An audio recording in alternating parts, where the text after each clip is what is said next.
12절부터 26절까지 있는 말씀 오늘 중에 꼭 읽어 나가시기를 바랍니다. 우리가 신명기를 읽기 시작하면서 서론에서 말씀드렸지만요, 신명기는 모세의 설교입니다. 그것도 고별 설교입니다. 우리가 이제 신명기 44장에 34장 마지막 장에 가게 되면은 이제 모세의 죽음의 기록이 있습니다.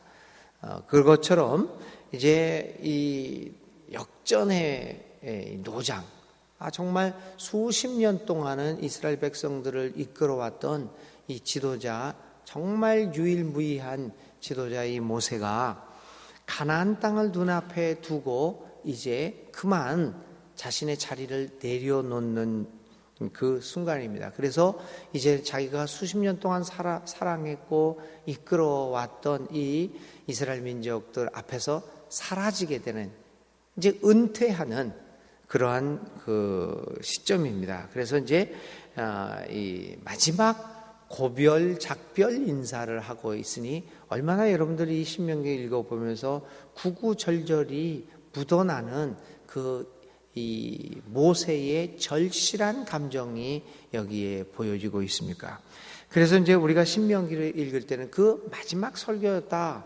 그래서 이 모세의 아주 절절한 절실한 심정들을 생각하면서 읽어 나가게 될 때 이 구절구절 하나가 얼마나 깊은 뜻과 무거움을 가지고 있느냐라고 하는 것들을 가르쳐 주고 있습니다.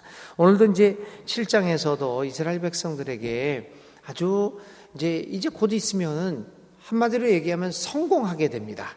이스라엘 사람들은 가나안 땅에 들어가서 지금까지의 모든 고생을 광야에서 천막에서 살고 있던 이러한 그 지긋지긋했던 이 고생길을 벗어나서 이제는 전쟁이 끝나면 그 가나안 땅의 주인이 되어서 번성한 힘 있는 사람으로 살아가게 됩니다. 그러한 그 이스라엘 백성들에게 정말 그 번영의 자리에서 하나님을 잊지 말라고 이렇게 구구절절히 이야기하고 있는 것입니다. 이제 한번 살펴봅니다. 오늘 신명기 7장에서는 특별히 모세가 이스라엘 백성들이 당신들은 누구냐라고 하는 것들을 가르쳐주고 있습니다. 이스라엘 백성들의 정체성에 대해서 이야기를 하고 있는 것이죠. 그러면서 아주 여기서 강조하고 있는 것은 이스라엘은 하나님이 선택한 백성이다라고 하는 것입니다. 여기서 이스라엘의 공동체적 정체성을 하나님의 선택이라고 하는 측면에서 바라보고 있습니다. 그리고 하나님이 이스라엘을 하나님의 백성으로 선택했고 하나님과 계약을 맺은 백성이라고 하는 그 정체성이 중요하다라고 이야기를 하고 있습니다. 그런데 이 하나님의 선택이라고 하는 것은 오늘 7장에 나타나고 있는 모세의 여러 가지 그 내용 중에서 이 하나님의 선택이라고 하는 정체성은 이스라엘 사람들에게 특권을 주는 것이 아님을 분명히 이야기하고 있습니다. 선택되었기에 내가 대단한 사람이라는 것이 아닙니다. 하나님의 선택은 그냥 선택되었다는 겁니다. 내가 잘나서, 그래서 이제 여기서 이야기를 하고 있죠. 저기 그 7절에 여호와께서 너희를 기뻐하시고 너희를 택하심은 너희가 다른 민족보다 수요가 많기 때문이 아니다. 그러니까 이스라엘의 사람들의 자격이 있어서 혹은 능력이 있어서 될 만하기 때문에 선택되어진 것이 아니라는 것입니다. 오히려 모든 민족 중에 가장 작은 자이기 때문에, 가장 어리석고 가장 연약한 사람이기 때문에 하나님이 선택해 주셨음을 강조하고 있습니다. 그러므로 하나님의 선택된 백성이라고 하는 것은 특권이 아니라 하나님의 전적인 은혜라고 하는 것을 강조하고 있습니다. 그런데 이스라엘 백성들은 그런 것들을 잊어버리게 되었던 것이지요. 오늘 우리들도 오늘 나의 나됨은 오직 하나님의 은혜임을 믿고 하나님 앞에 겸손히 나는 아무런 자격이 없습니다 라고 하는 것을 고백할 수 있는 그러한 겸손이 우리에게 가장 요구되는 것입니다. 오늘 우리가 하나님 앞에 선택되었던 것은 내가 수요가 많기 때문에 능력이 있던 것이 아니라 오히려 부족하기 때문에 하나님이 사랑으로 나를 선택해 주셨다는 것입니다. 이러한 분명한 정체성 없이는 이스라엘 사람들의 가나안 땅에서의 새로운 삶의 시작은 이스라엘 백성에게 복이 될 수 없음을 우리는 이미 알고 있습니다.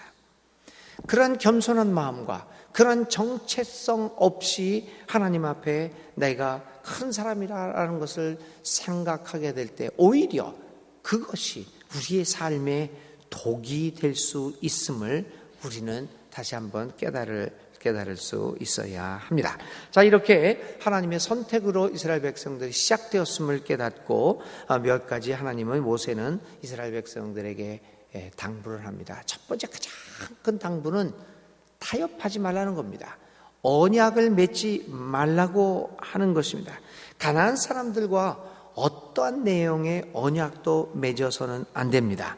이들과 어떤 형태라도 서로 타협하는 모습을 보여서는 안 됩니다.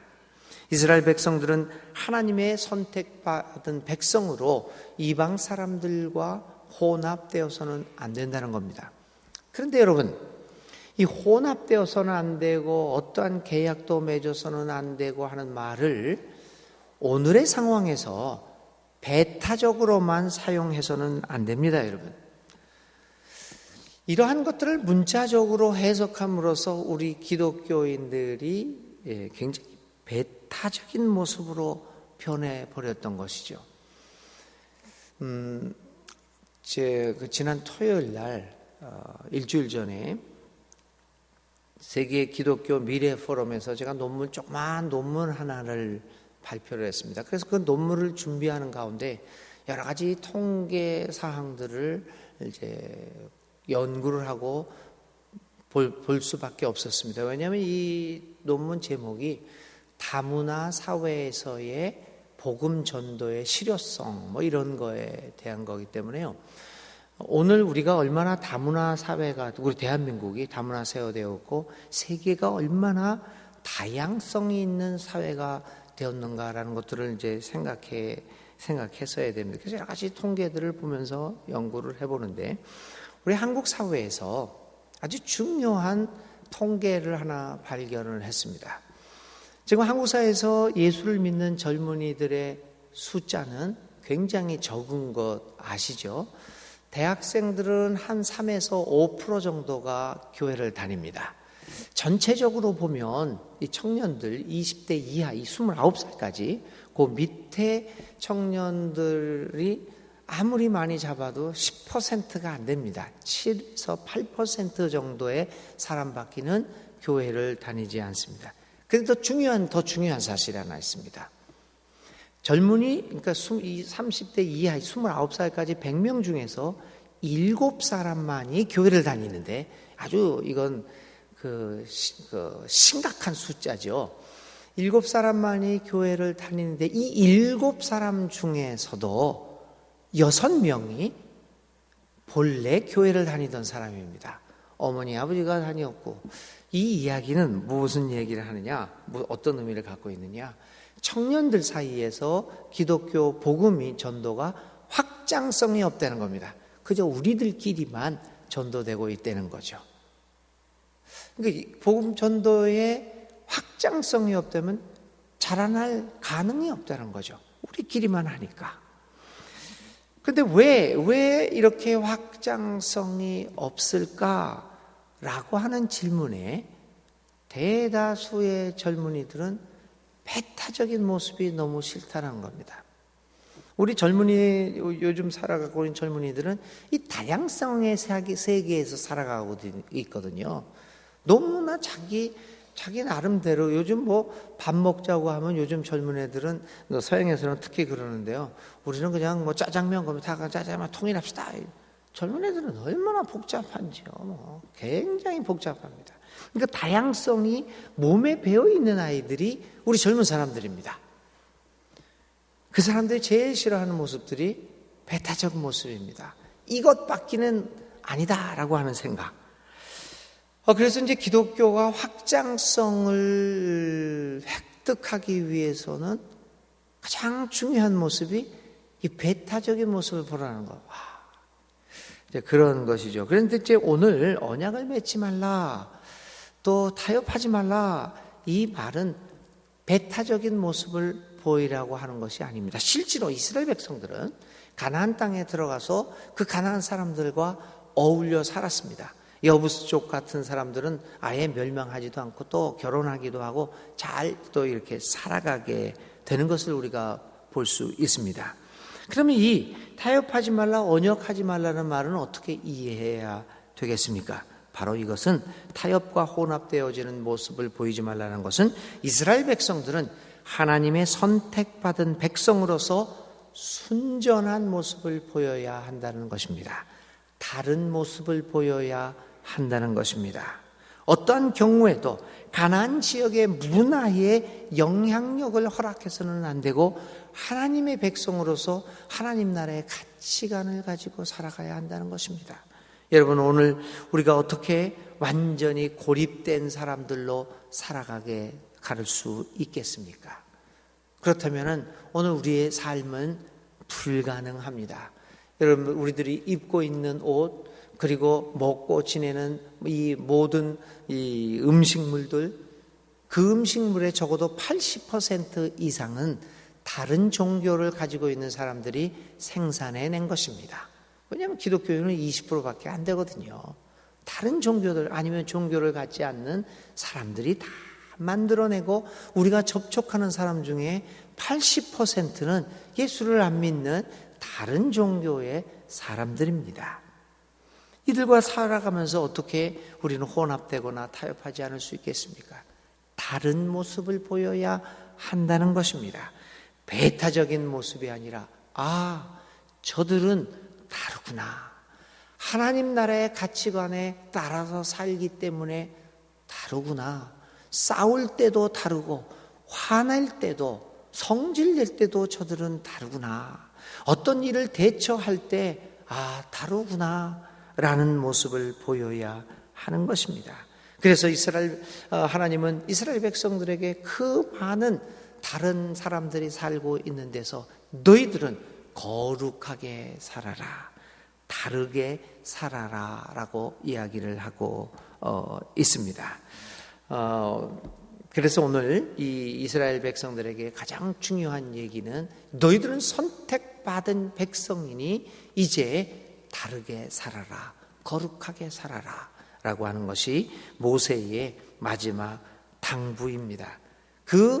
이 거룩하게 살아가라고 하는 방법 중에 하나가 하나님이 주신 계명과 법규를 잘 지켜나가게 되면 너희들의 삶이 복받은 삶이 될 것이다 라고 하는 것입니다. 한마디로 하나님의 백성으로 살아가자라고 하는 이야기입니다. 사랑하는 여러분, 우리는 날마다의 삶을 통하여 하나님 편에 서 있으시며 또 하나님 우리를 선택하였고 우리로 하여금 하나님의 백성으로 살아가라고 하는 그 명령을 깊이 명심하고 오늘도 하나님의 백성으로 살아갈 수 있는 복된 여러분들이 되시기를 주님의 이름으로 축원드립니다. 오늘의 화두 생각하고자 하는 말은 하나님 백성으로 살아가기입니다. 오늘 하루도 하나님의 백성으로 살아가는 것을 어떻게 살아가는 것이 하나님의 백성으로 살아가는 것인가 라고 생각하시기 바랍니다. 오늘의 기도드립니다. 주님, 이스라엘 백성들이 가나안 땅에서 먼저 해야 할 일은 그들의 가치관을 따르지 않는 것임을 봅니다. 하나님의 백성으로 오직 하나님만을 경배하고 하나님만을 따르는 것이 가장 중요하고 핵심적인 것을 봅니다. 주님, 우리를 붙들어 주셔서 우리로 하여금 흔들림 없이 주님의 뜻을 따르는 삶을 살아가게 하여 주시옵소서. 우리로 하여금 주님의 은혜에 감사하며 오늘도 하나님의 백성으로 살아가도록 용기와 힘을 더하여 주시옵소서. 예수님의 이름으로 간절히 기도를 드립니다. 아멘. 오늘의 실천입니다. 하나님의 백성으로 살아가는 데 있어서 나를 가장 흔들리게 만드는 세상의 가치관은 무엇인가를 생각해 봅시다. 내가 하나님의 사람으로 이렇게 살아가려고 그러는데 나를 흔드는 이 세상의 가치관은 무엇인가? 예를 들면 돈이라고 하는 이익에 관련되면 하나님의 사람이고 뭐고 다 제껴 놓는다든지, 아니면 명예라든지 권력이라든지 뭐 이성 문제라든지 여러 가지 그 세상의 가치관이 나를 결정적인 순간에 하나님의 사람으로 살아가지 못하도록 흔드는 그러한 것들이 있을 것입니다. 그런 것들이 무엇인가, 나의 약점은 무엇인가를 생각해보고 그것을 위해 하나님께 간절히 기도하는 실천을 하시기 바랍니다. 그걸 이길 수 있는 힘을 달라고 말입니다. 주님 가르쳐 주신 기도 드리겠습니다. 하늘에 계신 우리 아버지, 아버지의 이름을 거룩하게 하시며 아버지의 나라가 오게 하시며 아버지의 뜻이 하늘에서와 같이 땅에서도 이루어지게 하소서. 오늘 우리에게 일용할 양식을 주시고 우리가 우리에게 잘못한 사람을 용서하여 준 것 같이 우리 죄를 용서하여 주시고 우리를 시험에 빠지지 않게 하시고 악에서 구하소서.